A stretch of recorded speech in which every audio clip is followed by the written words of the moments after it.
Hello and welcome to the Context Machine. This is episode 651, and I am Bryan Chaffin, the first person whose name gets listed in this podcast.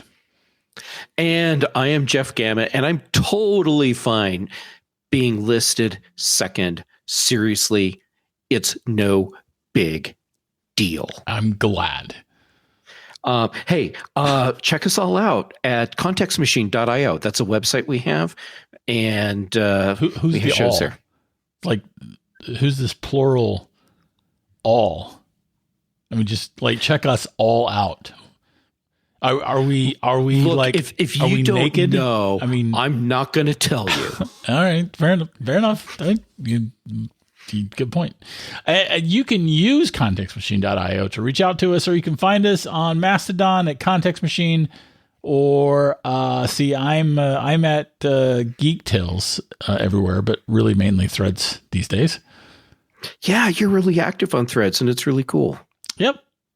And you are who again? I am Jay Gamet, and hold on, Jay. Yeah, Gamet. Okay, got it. And I'm on Threads as well. I'm not as active on Threads as you are. True, but you're very active on Mastodon. I am very active on Mastodon. And Threads was testing Fediverse integration. Mm-hmm. Which I believe puts our content on Mastodon or something. I don't even know what it is. But I know the sentence I said prior to that sentence is accurate.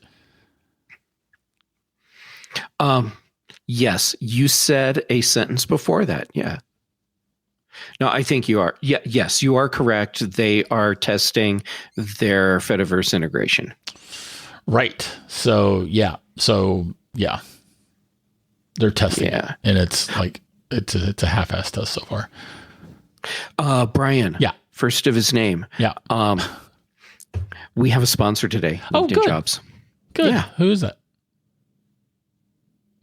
Look, if I have to tell you, just never mind. No. So I actually didn't hear you say LinkedIn Jobs until I was processing it for several more seconds, and then I realized that you had already said the name before I asked who it was, and then it looks like I'm saying, oh, who is that? What about our sponsor, our noted sponsor? Which listen, we're just gonna have to cut this whole thing out. Top men. And see, I just thought that you were trying to keep the passive aggressive joke rolling. Nope. And I was just trying to knock out of the park what you were setting up. Nope. I thought that you had actually not said who it was, and so yeah. Anyway. Oh well, then hold on.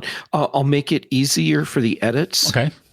Oh, Bryan, that was LinkedIn Jobs. Oh, good. Thank you very much.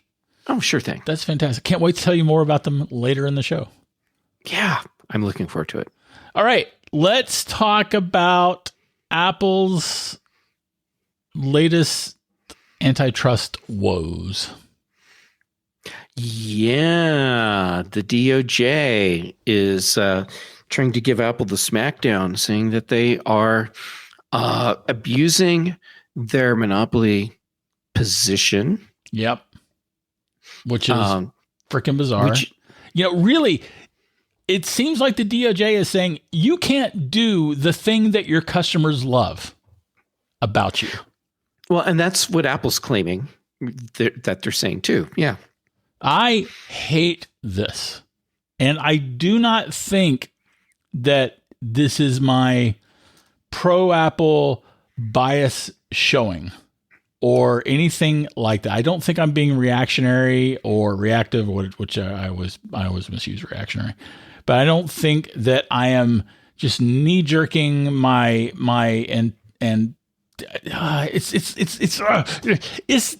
this is what's happening with this antitrust suit, because Apple has been sued in federal court by the DOJ for antitrust violations. What is happening this time around feels like the travesty and mockery of antitrust law that happened in the Obama administration for Apple with iBooks, but times 100,000 or something. I don't know. Well, the multiplier, I will withhold assigning a multiplier to this until we see the outcome, because this could turn into a giant nothing burger that just costs taxpayers and Apple a lot of money to process. Yep. Or it could turn into something where Apple is suddenly found to be in a position where they're forced to change how they do business in a way that ultimately would not benefit the users.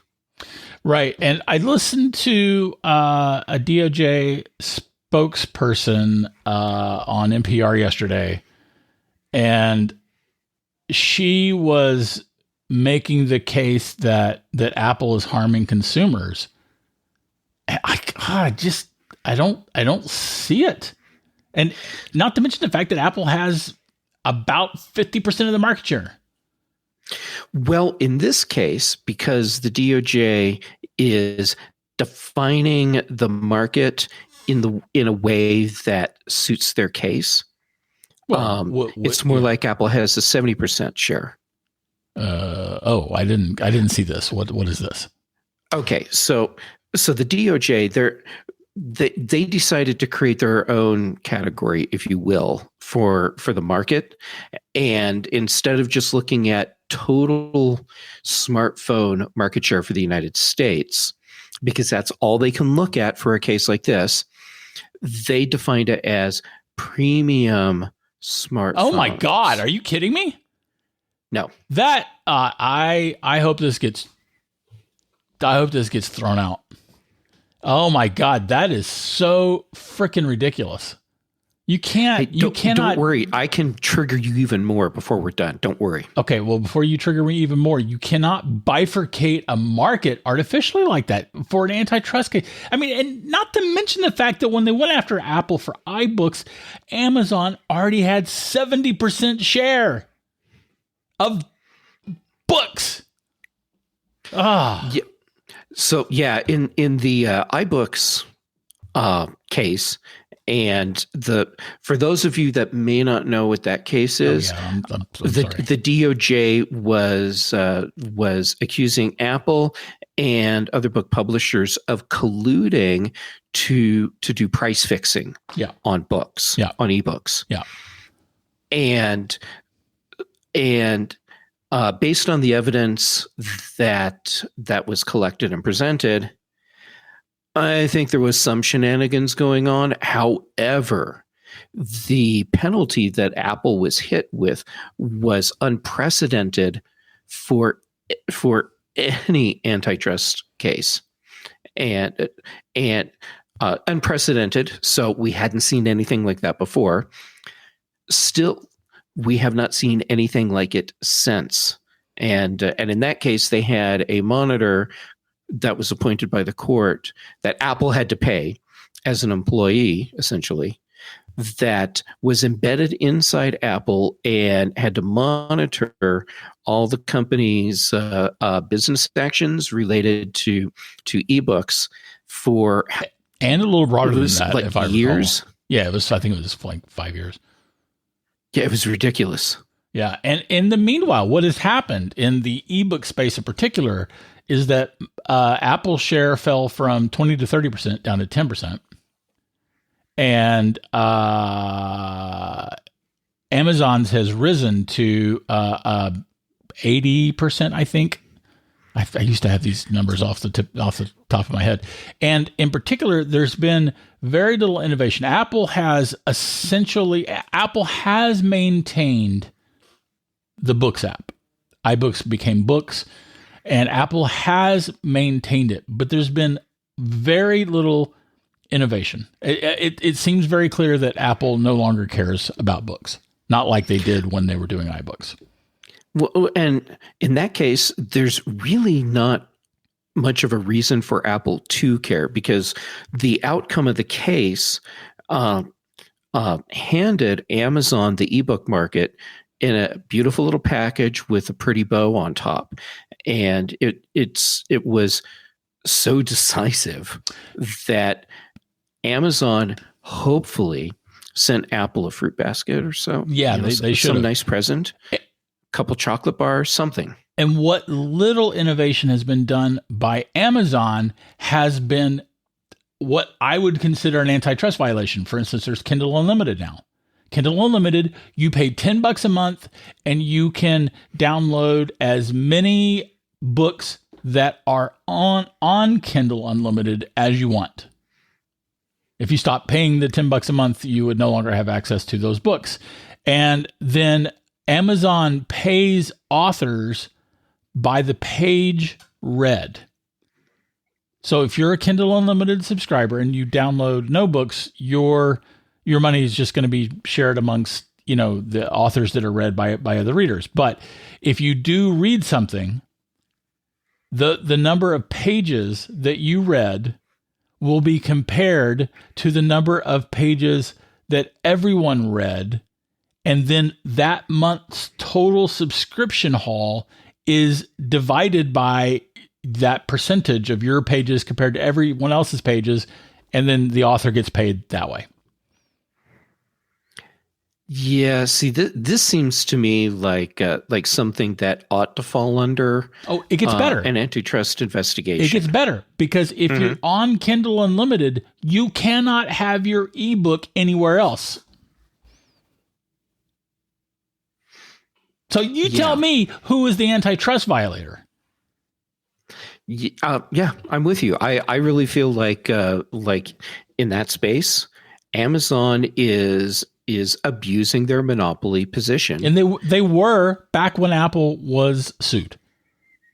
Right, but they can get away with it in this case because the DOJ, through their actions, became complicit in Amazon's monopoly actions and gave them the green light to move forward. They didn't explicitly say, Amazon, it's okay for you to do as you please in this space in any way that you please to harm competitors, but the outcome of the case allowed that to happen, and there you go. DOJ helped Amazon take an iron grip on the ebook market in the U.S. And like I said, there's been no innovation except for, with the exception of quote unquote Kindle Unlimited in the space since this happened. And Apple was innovating. They were doing their things with the iBooks author. Right. And eventually they just dumped that whole software package and rolled some features into Pages. Right. And I'm talking about when you could make ebooks for iBooks extra interactive. Right. And it was actually really cool what they were trying to do. It was very cool what they were trying to do, but it was also hard to do on the publisher side, or in this case, the author or slash publisher side. And that hard to do, I think, really sort of kept her from being the kind of adoptions that Apple was hoping for. And again, they, as Jeff said, they just ended up abandoning it.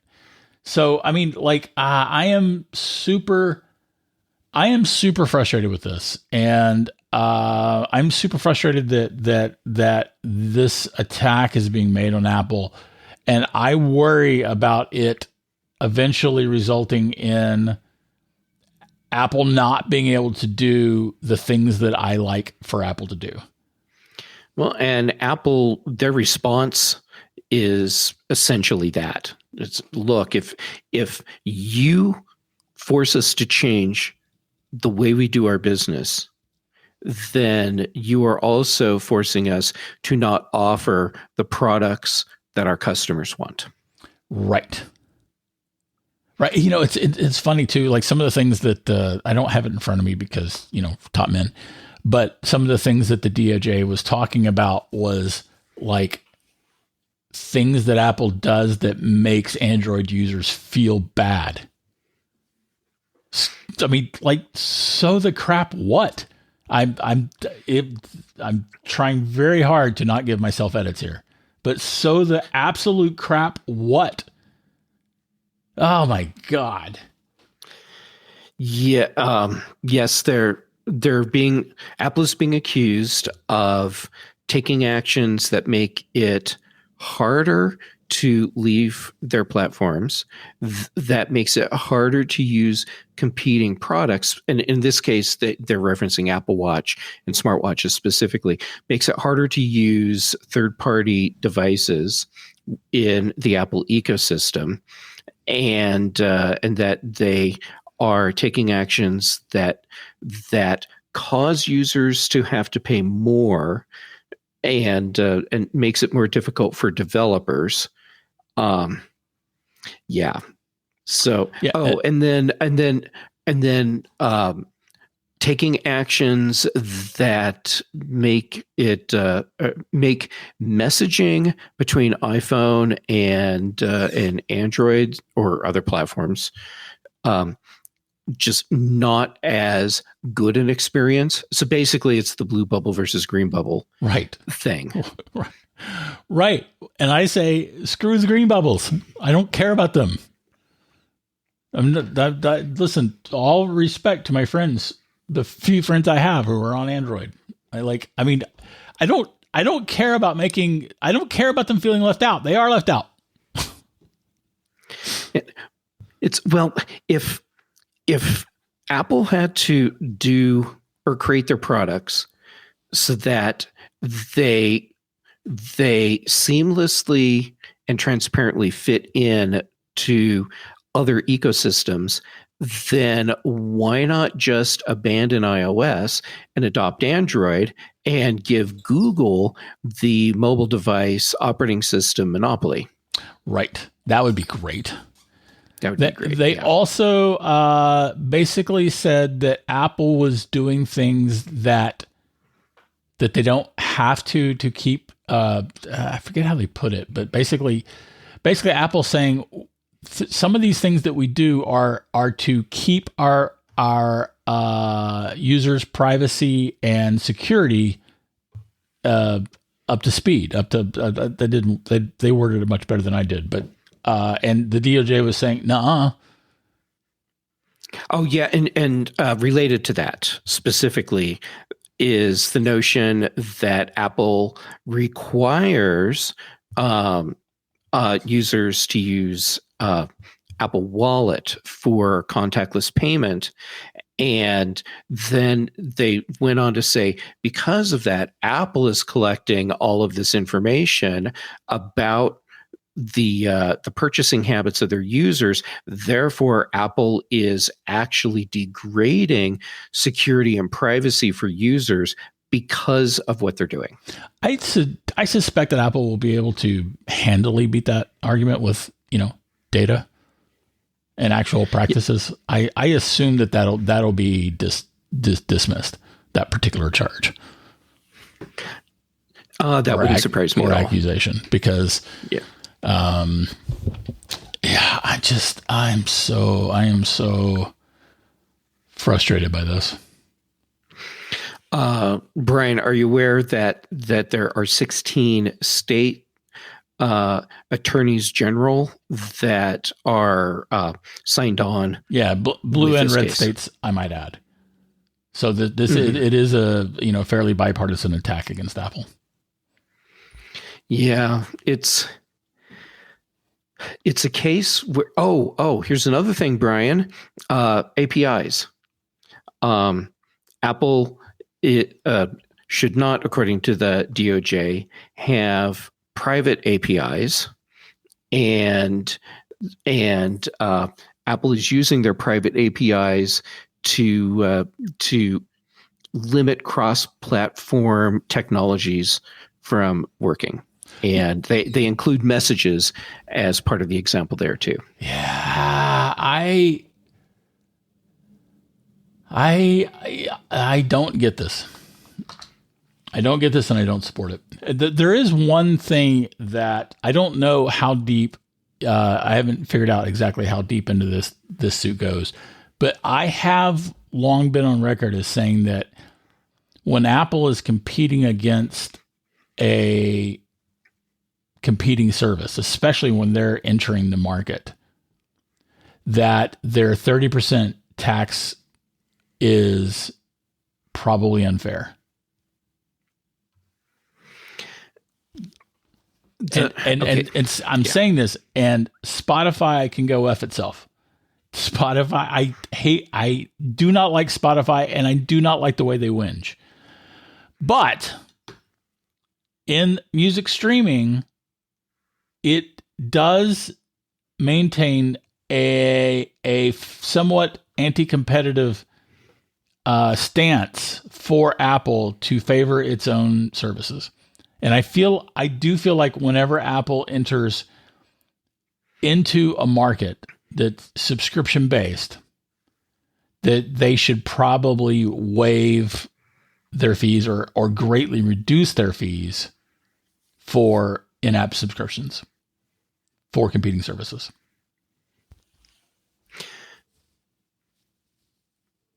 That would probably go a long way towards addressing complaints. However, I think that regardless of how much money Apple takes as a cut from managing in-app subscription processing, that we'd still see many of the same companies complaining.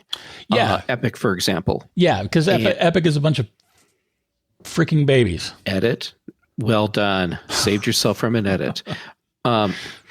Yeah, and these companies are also acting in a disingenuous way. Yes. Because look at Epic. They charge the developers that are on their store that same 30%. Yes.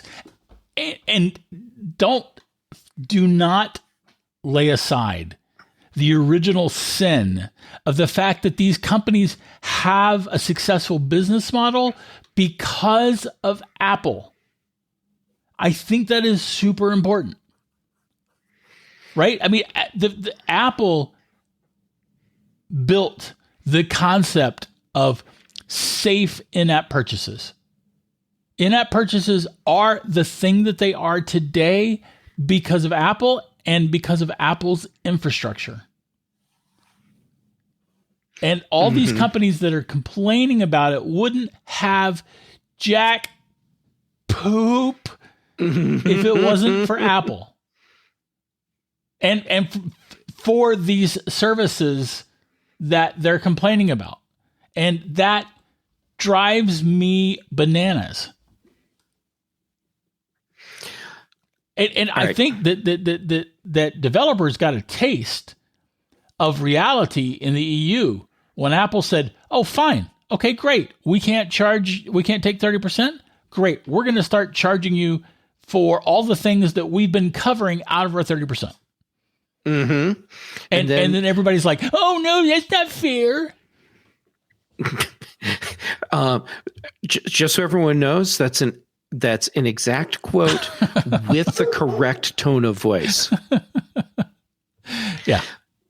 Okay, Brian. Here's another thing that I would love to see the DOJ defend in court, which is their claim that cloud-based streaming apps for like video games and stuff, Apple is forcing people to have to buy higher-priced hardware to be able to play those games. Yeah, that's nonsense. That's utter nonsense. That's total nonsense. By the way, do you actually have an article open where you're able to go through and reference these things? I do. I'm referencing an article from The Verge. Oh, see, I'll make sure there's a note to it in. There'll be a link to it in the show notes. You're so much smarter than me.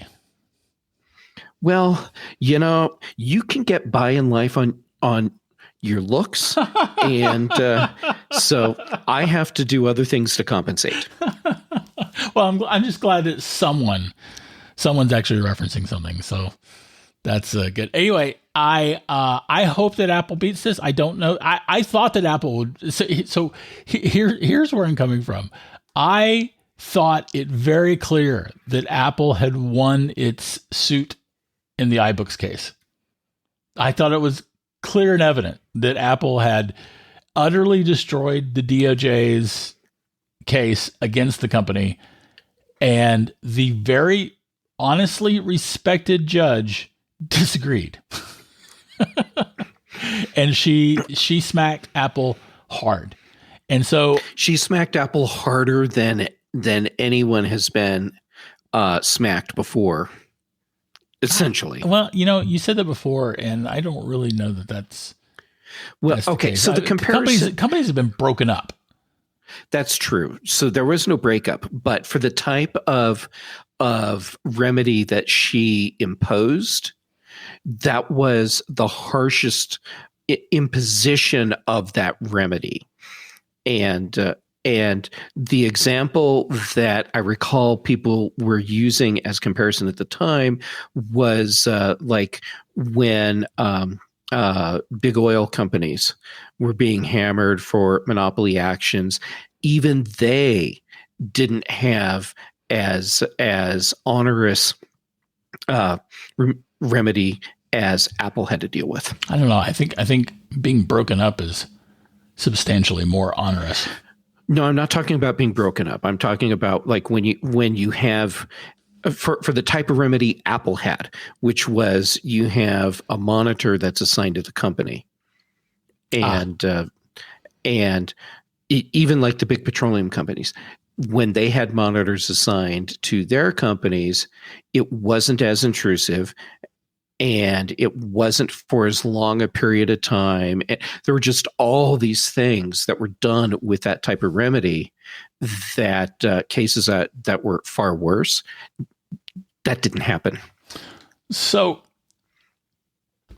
there have been lots of examples of antitrust action that has resulted in good things for the industry, for the very companies that were affected, and for consumers. I would say that the breakup of Standard Oil is an excellent example of that. I would also say that the breakup of AT&T was a very excellent example of that. I think that many good things have come out of the breakup of AT&T. The irony of the breakup of AT&T is that AT&T now owns all the entities that were broken off from it. Not all of them. I thought they had all of them again. Maybe. Huh. Even if they don't have all of them, they have so many of them, it's as if they were never broken up. Yet there are substantially larger numbers of competitors, even if they do still own everything. And there were no competitors before. That's a really good point. So I think that the breakup of AT&T was a good antitrust case and has resulted in good. And so again, to your point, it has benefited not only AT&T but the emergence of all the various competitors, and certainly for consumers. I mean, like we don't make long distance phone calls on our cell phones. We have cell phones. Right. So, I mean, do you remember the days, and I'll just get this part out right away. Do you remember the days when there would be ads on television where you could pay for a long distance company for your phone calls? Yeah. Because like even across town could be a long distance call. Yeah, I lived like 7-8 miles outside of Denton, and calling into Denton, say friends of my childhood self, was a long distance call. Yeah, Denver to Colorado Springs was a long distance call. Sure. So anyway, I call the AT&T breakup great. I call the smashing of Apple's iBooks to be a very bad thing for Apple, for consumers, in particular for publishers, but not for Amazon. The company with monopoly power has consolidated its monopoly power since that action. Yeah. The iBooks price collusion case. The real winner out of that was Amazon. Yeah. And I am hoping that this case doesn't go in a similar direction. Hoping that Apple is able to beat this. I think that this will be a very difficult case for the DOJ to win. Yeah, but you and I both said the same thing, about the iBooks case. Okay, that's fair. We talked week after week. Sometimes we might go a few weeks because we didn't do a show, but we talked. We wrote about. In particular, I wrote about quite a bit the iBooks case, and we talked about it frequently on the show. And we had Philip. What's his face? Philip. Who's the guy? The guy who was covering Philip Elmer DeWitt? Yes, we had Philip. Thank you. Sorry, I needed context, but I'm with you now. We had him on the show. He was doing some mainstream coverage of the case, and he attended many of the hearings. And we had him on, and we just all knew that Apple was had knocked that out of the park. And here we are. So, assuming the DOJ wins, even a partial victory on the DOJ's part, I think will be a major loss, not just for Apple, but for consumers, and which ultimately translates to a major loss for developers. Yeah. Yeah. And I will also add that, oh my goodness, I had an important fleeting thought and it fleeted away. Oh goodness.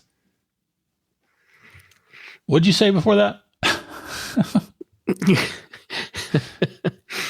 Trying to recapture that spirit. Philip Elmer DeWitt. No, not after that.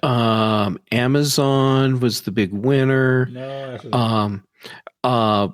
If the DOJ wins, even partially in this case, it's a loss for Apple, a loss for consumers, and ultimately a loss for developers. It was that, but I'm not thinking of it. Oh, well, I'll make it better for you.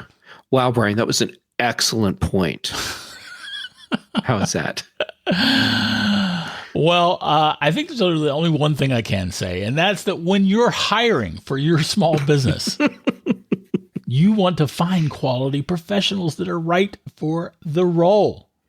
And if you want quality professionals, what better than LinkedIn? LinkedIn has a network of over 1 billion professionals these days. 2.5 million small businesses use LinkedIn for hiring, and LinkedIn Jobs is how you can do your hiring. And in this very tight labor market, very, very tight labor market, you need all of the benefits that you can get. LinkedIn knows that small businesses are wearing so many hats and they might not have the time or resources to hire. They're constantly finding ways to make the process easier. They even just launched a feature that helps you write job descriptions, making the process even easier and quicker. So LinkedIn Jobs is a good thing. They also have that dashboard that I like to mention. The dashboard puts easy access to you for your applicants, your jobs, the job descriptions, your questions to get. It's everything right at your fingertips. And that makes it easier to get your jobs posted, and that makes it easier to get qualified candidates. And according to LinkedIn, they 86%, I'm reading this, 86% of small businesses get a qualified candidate within 24 hours. That seems impressive. That's pretty impressive. So here's the thing. You can post your job for free at linkedin.com/ACM. That's linkedin.com/ACM to post your job for free. Terms and conditions apply. Wow. Thank you, LinkedIn Jobs. That's awesome. We appreciate them very sponsoring us very much. Yeah. All right. So we have another topic here. That other topic is The other topic is, let's see how much higher we can get Bryan's blood pressure to go after talking about the DOJ Apple monopoly case. Listen, man, I've been arguing with trolls on Discord servers. So if you hear like, let's a big thud. Yeah, that's probably me falling over from another heart attack or another stroke or something. Yeah, when you say another heart attack, you haven't had any heart attacks. I had a stroke. Right, you had a stroke. Right. So the joke works better if you hear the big thud, that's me just having another stroke. Okay, right. That's good. Thank you. So, yeah, okay. If you hear a thud, that is probably me collapsing in a heap from another stroke. Oh my, I have the vapors with fear and concern over your well-being. Right. So Apple is supposedly, and it seems to be coming from multiple sources. Is that correct? Or is this are all the many reports I've seen on this coming from like Bloomberg and New York Times? Okay. So two sources. Mm-hmm. That's where most of this is coming from. And what these sources are saying is that Apple is in talks with third-party AI firms, including like Google. Google for Google Gemini. Yeah. Mm-hmm. And I thought I saw something about Microsoft somewhere. OpenAI, which OpenAI is Microsoft uses OpenAI too. Right. So OpenAI, the company, ChatGPT is the product most people are familiar with. Yeah. Since you're mostly pedantic, I thought that I would just toss that in there. Excellent. I was like all in on your notes. And then also gross for the Chinese market, Baidu. Mm-hmm. Which, by the way, I can kind of take a second out to say that I feel like Apple's time in China is numbered. Apple's days are numbered. I feel like China wants under Xi Jinping, Apple, that China wants Apple and all other Western countries gone. I hope you're wrong. And I'm talking about from selling stuff. I'm not talking about manufacturing stuff. And to that end, I feel like Apple has made a tremendous mistake in allowing so much of its supply chain to be based in China. That's another point. Apple is slowly. They are working on that. They appear to be working on that. And yeah. So anyway, that's just a momentary timeout to further inflame China against me. Yeah, still waiting to hear that thud. I want to go to China, but there is no way that I would go to. I would so love to go spend a month in China, and I am so terrified of. I mean, like, not that I think that I'm important, right? I've been crap talking China for years for various things. And it's not that I think I'm important, because I'm not, but I'm sure there's a file on me in China. I also destroyed a file. I destroyed China in my book. Yeah, literally. Yeah, I mean, destroyed China. I did that not because of any anti-Chinese bias, but because I didn't feel qualified to write a novel set in a future that would probably be dominated by China and the US. And so I destroyed China because I didn't feel qualified to write about these things. That's very clever. What a great way to avoid having to deal with that in your book. We'll just make it go away. Yeah, well, I feel like I came up with a pretty. You came up with a great way of doing it. Yeah, but anyway, the point is, I'm sure there's a file on me somewhere in China. It wouldn't surprise me. Yeah, I mean, I've got a file on you. Oh, well, yeah, well, sure. But it's just as really cool photos. I mean, nothing Nothing. Hey, look at this story over here, Brian. Yeah, okay, let's get back to that story.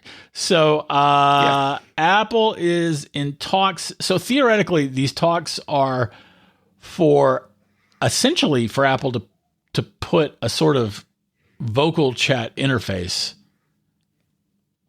to replace the interface that Apple currently uses for invoking Siri. That's the impression I'm getting. I have a hypothesis on what's actually happening here. Okay. And my hypothesis is that what Apple is doing is looking to multiple companies to license data models. And then what you can do at that point is then take what you're licensing and bring it in-house and use these models in your AI generative system. And so it's actually contained within your system and not a thing where, say, you say, hey, S lady, tell me how many different types of flowers I can buy in Colorado in May. Wow, that was totally rando. Anyhow, but that, so instead of having all of that funneled out to a company like OpenAI to allow them to process the request and then send back the query results to you, it's still being handled within Apple's silo because it's just data models that Apple's licensing and not the actual AI service from another company. Okay, but my problem there is that those models would have therefore been trained on material that wasn't licensed. Yeah, and that's where I've got a problem with that. Well, I don't have any stories handy off the top of my head for that, but there have been stories about Apple negotiating to pay companies for the data that they will be using in their generative systems. So if so, what I'm assuming Apple would be doing would be taking this content, these models from these other companies that make it, and then paying the various sources, however they figure that out, for the use of that content. I don't see that.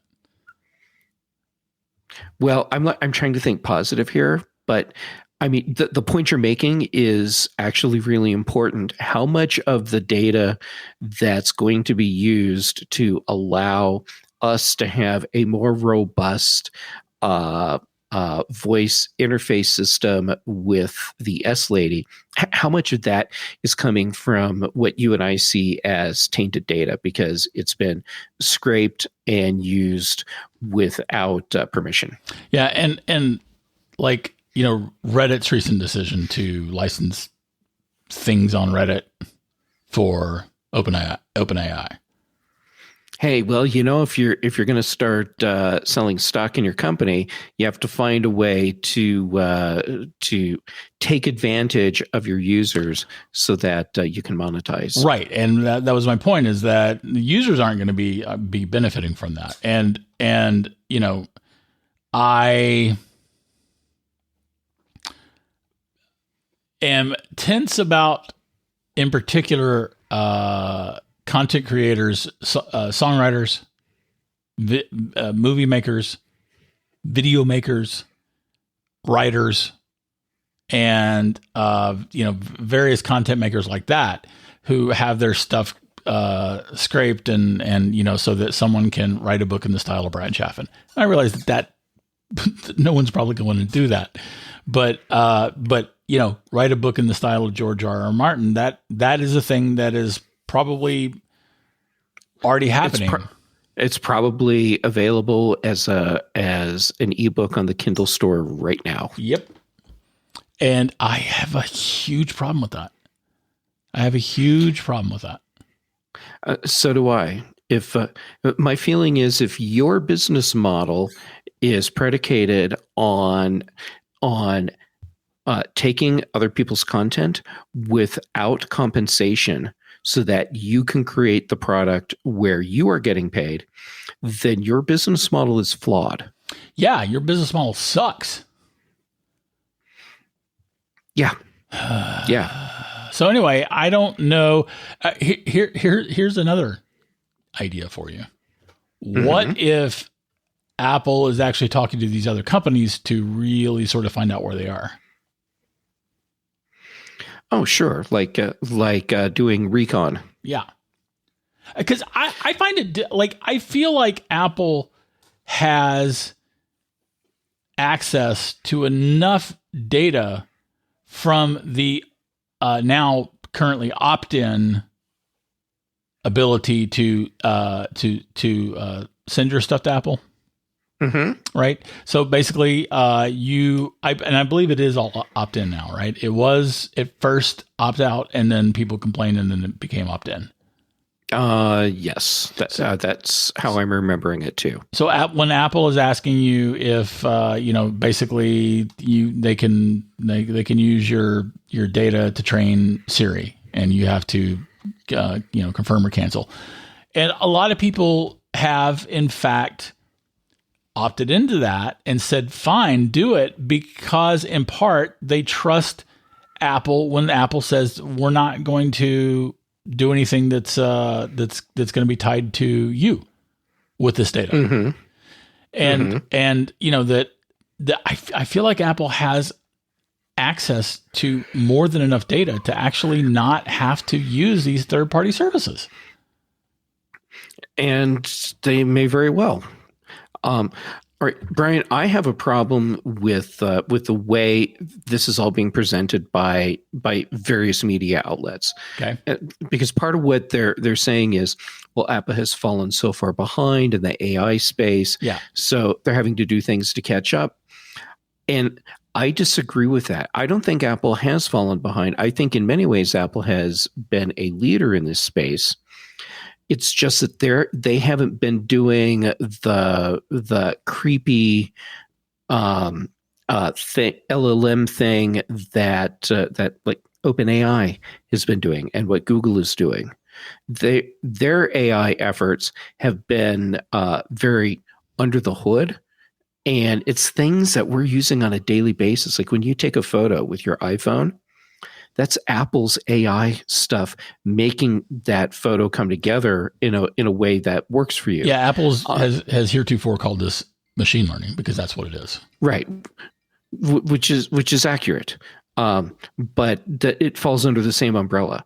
And so Apple has been doing all kinds of things where, it's kind of crazy how after time your iPhone kind of anticipates things you're doing and makes suggestions. And that's all part of that machine learning AI thing. So Apple has been very active in this space. Apple has been developing open source AI tools that other companies, including Google, use. Apple is not behind. What they don't have is the flashy, the generative AI. They don't have the flashy, inaccurate generative AI thing going on. Yeah, and they're essentially light years ahead, maybe infinitely ahead of everybody when it comes to doing this stuff on your device. No one else can do that yet. Yeah, Apple is. Based on what I've seen, Apple is currently the master in endpoint AI. Yeah. So it is hard for me to, for one thing, I am sure there is something to these reports. Apple has probably in some way talked to these companies as, not necessarily as described, but as, as is reported that they have done, that they have talked to these companies. I'm sure that that's correct, but it is hard for me to imagine Apple needing to license anything from these companies. That doesn't make sense to me, but it's possible that, maybe I've just inflated Apple's abilities in my head. That's certainly possible. Sure, it's possible. I think it's going to be interesting come June, presumably, when Apple hosts their Worldwide Developer Conference. I expect this is the year we're going to get some really big announcements about the use of machine language and artificial intelligence that goes way beyond what Apple has been telling us about previously. Yes. And from that, we may be able to glean more about who they've potentially been making partnerships with. Fair enough. And that's pretty close now. It's only a couple of months away. A couple of months and a couple of weeks. Yeah. So, yay. Yeah.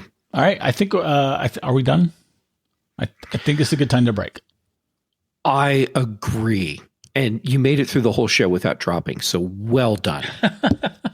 No strokes for Bryan this week, people. Yay!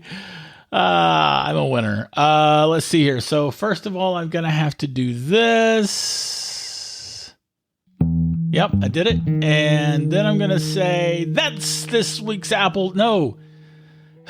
That's this week's context machine. My guideline, you don't ever see these guidelines, but they don't have the word Apple in them. I have updated that. No, they do not. And yet I still they do not constantly say it. That's this week's context machine. If you have anything to comment on, add or question, you can write us at contextmachinepodcast@gmail.com. And our bandwidth is provided by CashFly. The bass is by Dr. Boom, recorded just for this show. And except for the thing that Jeff's going to tell you in a second, that's all for this week.